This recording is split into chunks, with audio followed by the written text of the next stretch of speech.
represent Solomon Island people say. We people start originally from my homeland. Like my old man said, there's nothing impossible. So we have to bring this message to my brother lyrical. Straight from the crew, out to the blue. We represent the voices of my ancestors calling. And I was getting more and my culture is falling. Now we have a step up for the past 20 calling. Once down with this stuff, ain't nobody gonna stop us. People, everybody, would you listen to us for a start? No point complaining in this we partaking. We represent the cause of the ones falling. Previously on Delos, we left Manila, went on an African safari, and did some amazing wreck diving.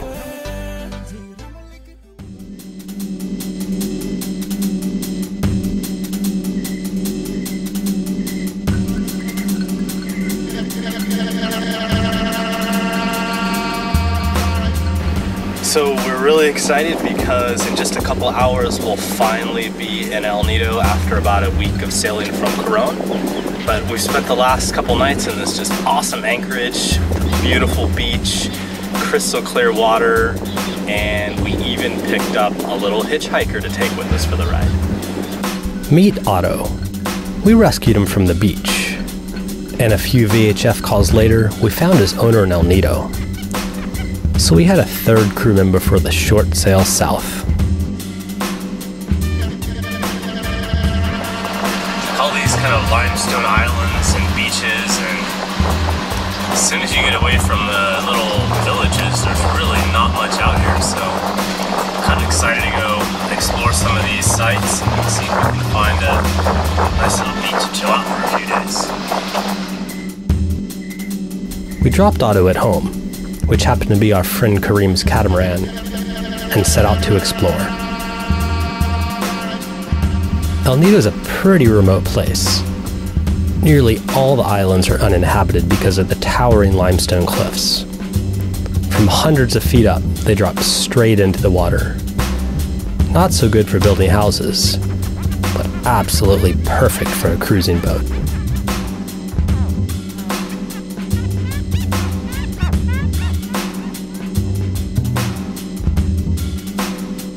So we were taking it real slow, just island hopping and exploring random places that look cool on the chart. Sailing a few miles, finding another breathtaking spot, staying for a while, then repeating, over and over with no purpose and no destination. The weather was really calm, and each anchorage seemed more spectacular than the last. Sometimes we'd take the dinghy out on exploring missions to small, desolate beaches, or explore the maze of inlets formed by the limestone islands. Around every corner was something new and exciting.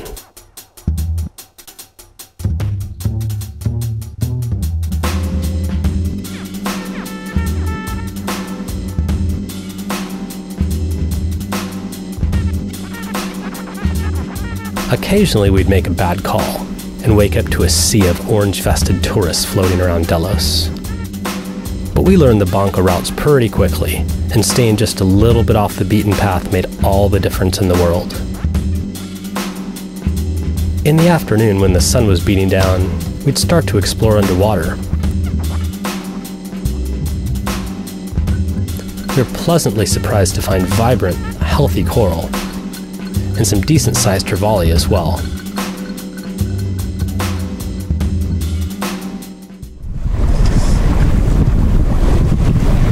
Gonna anchor at this little island beach here. And then one day we found it, our own little island.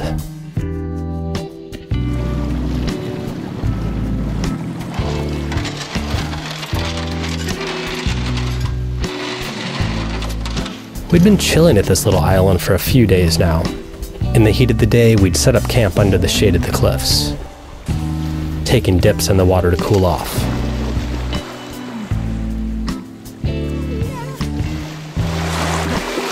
Look at this one.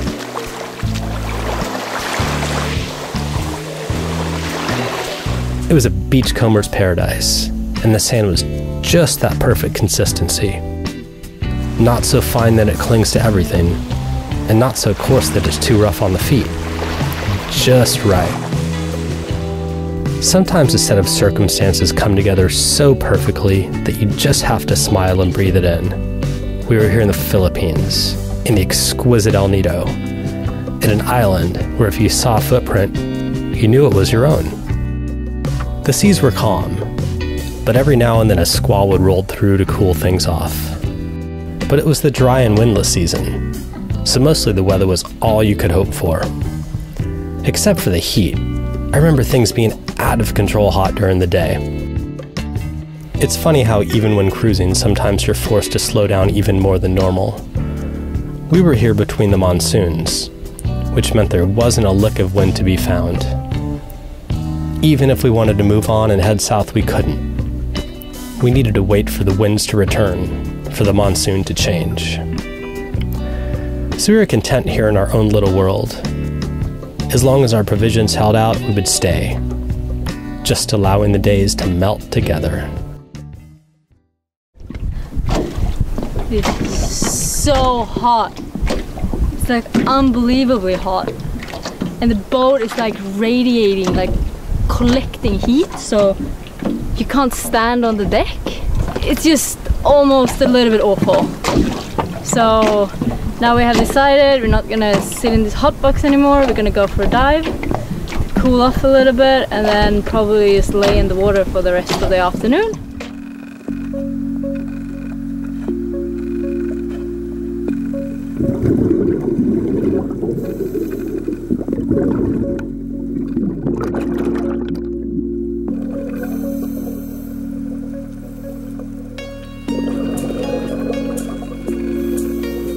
So it turns out that diving right under Delos was fantastic. There was great viz and a healthy reef just off the stern.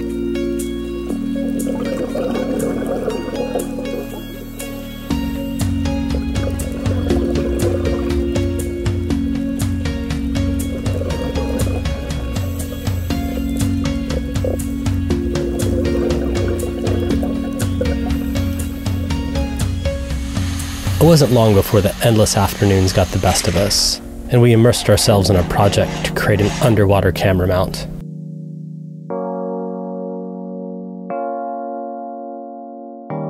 The water viz is just awesome here, and we've been here a couple days, so we created this tripod out of some old stuff we had on the boat. Our real goal is to get like a slow motion starfish crawl across the seabed, so let's go give it a shot.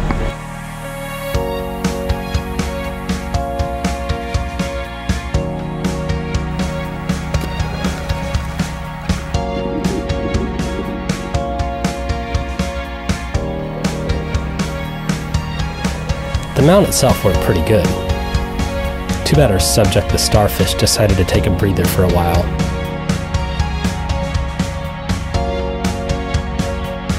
We also stocked a family of clownfish, who acted way more natural without us hovering around. Occasionally we'd brave the daytime heat on Delos and take care of a few chores. So I'm just doing the stop motion for one of our videos, and it's exciting. We're ready to start photographing. While Karen was working on some stop motion action, I decided to do a few tasks of my own. It's time to do some of the less pleasant tasks. Cleaning the gray water filter, which is basically the pump for the sinks and the showers, which can get quite disgusting. Sink grease and hair and food, and it smells kind of like you would imagine it to be. So up next is the filter for the water maker, and when we run this in water that has a lot of algae in it, it gets clogged up and turns black. So run the hose like that, and you can hopefully use this filter for a while longer. Our bottom paint is now completely worn away, so scraping the crap off is a major task. I really should do this every 2 weeks, but sometimes time gets away from me. This time I let it go a whole month. So it is really hot, and we've had enough, and I'm fixing the air conditioning. So I hope it works. It's really f***ing heavy. Last step.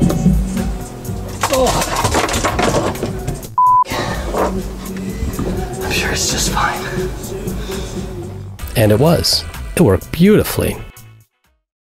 So we've been at this lovely beach for a few days now, and we've done like numerous dives, and it's been so amazing because it's like a stone throw away from all the like the bunker craziness on the other islands, and here we are, and it's nobody here. It's like just us, and it's been really cool. Just relaxing, working on videos, hanging out at the beach. And now all our food is gone, so we kind of have to head over to Koran and just provision a little bit, and then I think we're gonna start to move north. Let's pick up the anchor.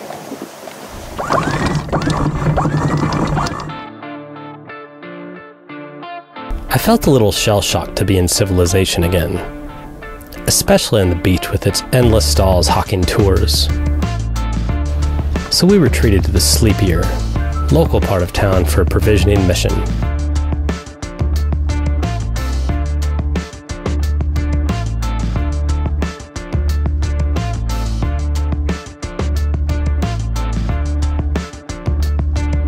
Stocked up on veggies and with a forecast for a little breeze, we were ready to set sail for Puerto Princessa.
Not much wind, we're only able to do maybe 2 knots, and then there's like 3 or 4 knots of breeze, and it is ridiculously hot.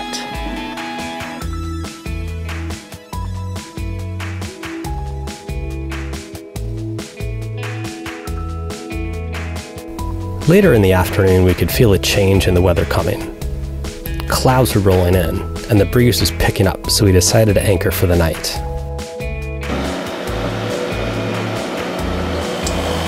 About 5.5 miles away from our anchorage. Right there. Then we're gonna stay tonight.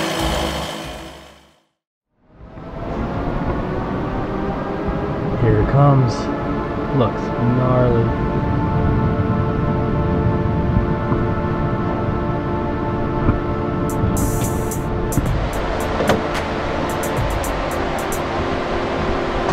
I've never been able to hear it coming before.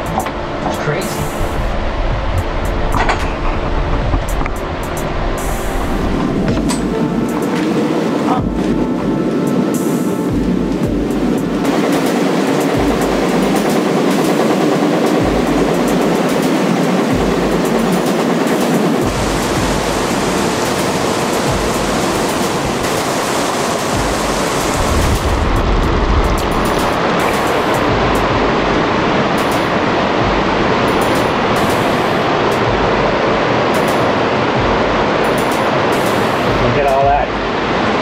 Fresh water. Oh yeah.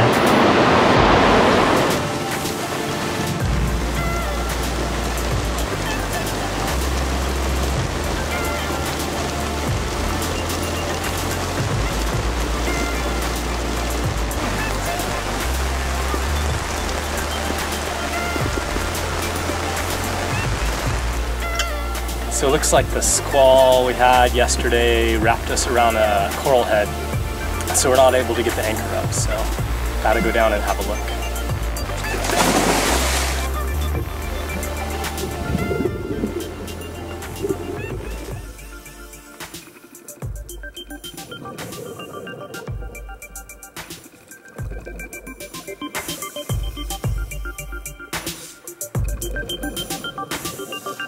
The plan was for Karen to wait 3 minutes, then drive Delos forward to ease the tension on the anchor chain. It only took me about 10 minutes to untangle the mess.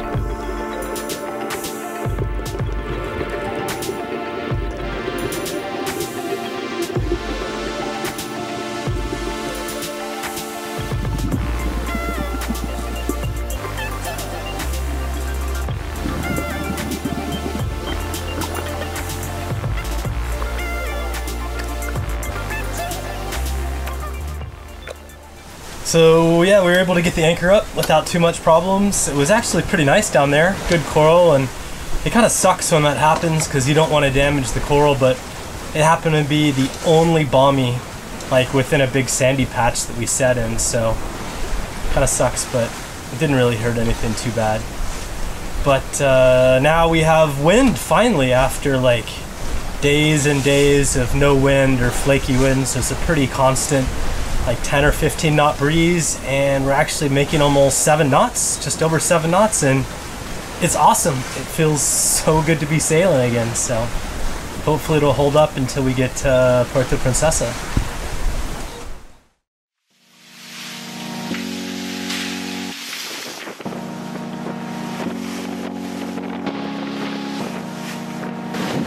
This is like more wind than we have had in a very long time. And of course we're heading straight into it, so it's a little bit nerve-wracking, but we're going about 7 knots, so we're doing good.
Exhausted?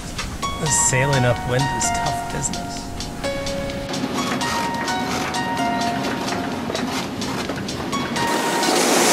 We left this overnight anchored here about 6 hours ago, and sailed all the way over here. We're going at a good speed though, about like 7 knots all the time. The only problem is that we want to go here.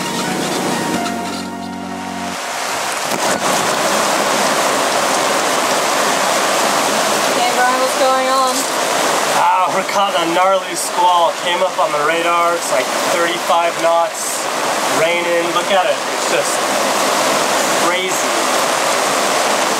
So we took down the sails. Good thing we did because it hit us really hard. And now we're just trying to kind of heave to and wait for it to pass over us, but it's awesome. So it went from like 8 knots to like 35 in 10 minutes.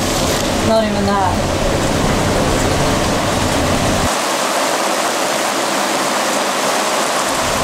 I think we're almost through to the other side though. I can see the horizon again. Oh yeah. I just woke up, taking a little nap. It's about 7 o'clock in the morning, and it's been a really rough night. A lot of wind, no wind, squalls, a lot of weird tacking. It's still beating into it with a lot of wind, so we'll get there, hopefully today.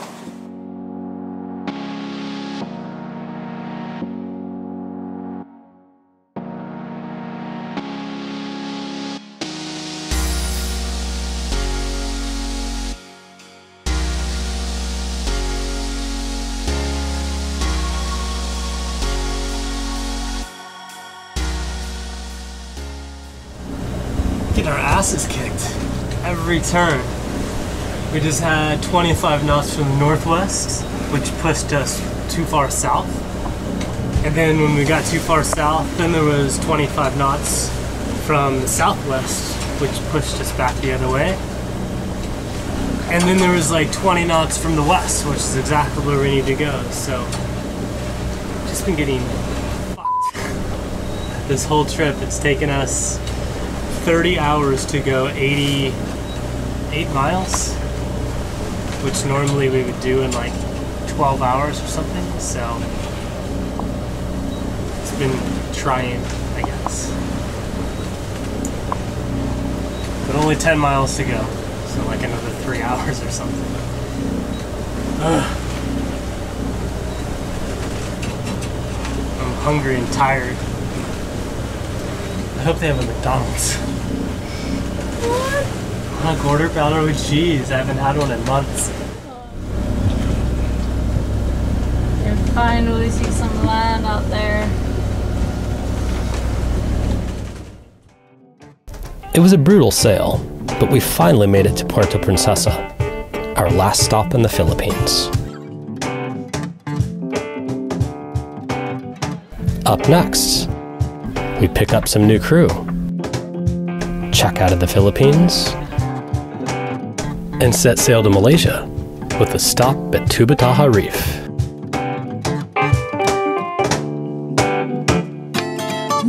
Baby, you got something, it don't come easily. Yeah, I want a little bit of your piece, loving the honey from a killer bee. You got to go get it.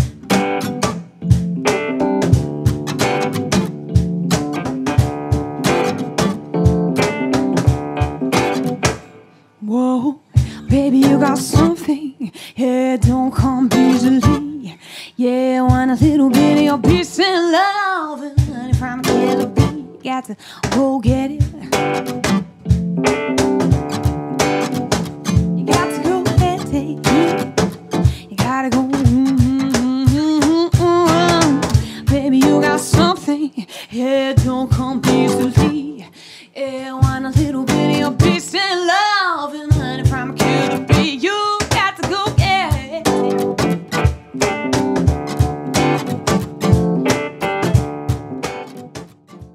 Let's go check it out. Let's go check it out. Woo!